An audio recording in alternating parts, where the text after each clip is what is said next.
Welcome to this is ridiculous. This is our third take on this show. So this is like the fifth in a row of last week this week, but it's actually our third. This is our third in a row of last week this week. We've locked the doors. We won't be interrupted again.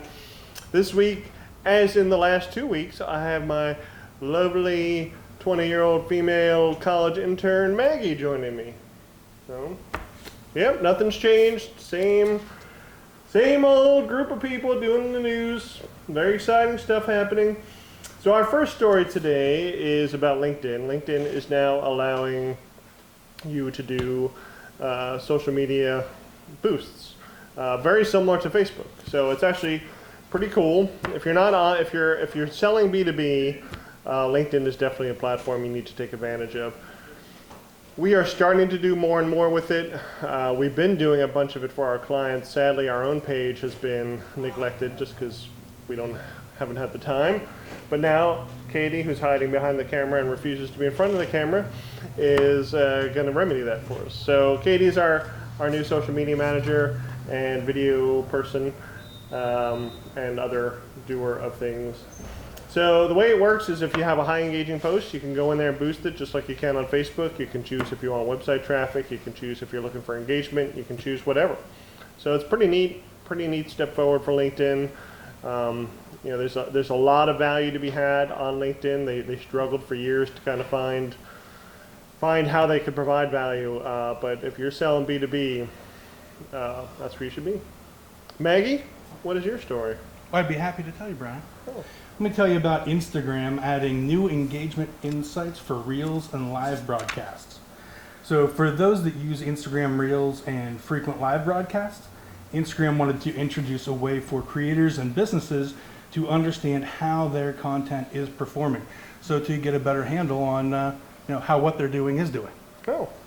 So there are a range of new metrics and statistics for both features. For Reels, you can now see the data for total plays, accounts reached, likes, comments, saves, and shares.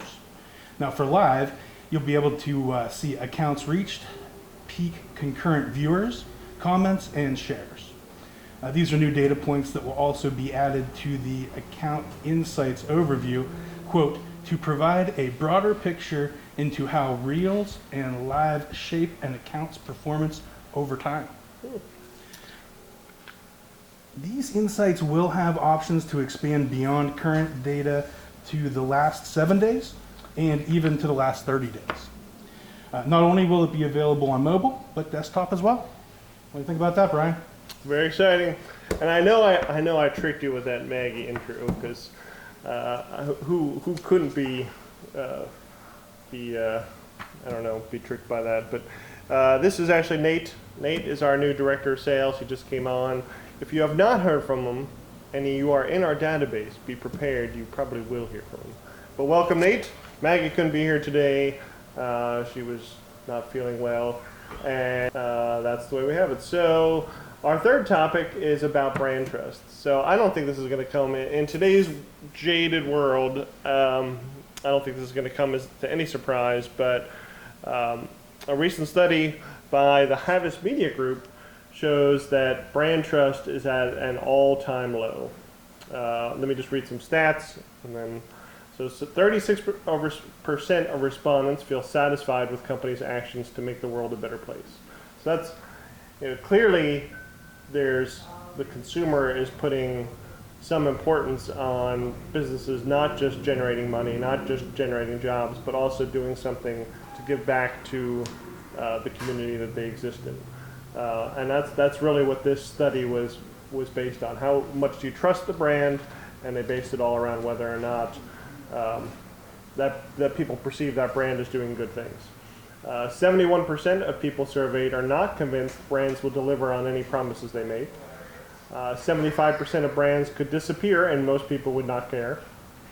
Only 47% of brands are seen as trustworthy. So Havas Media Group has declared this the age of cynicism.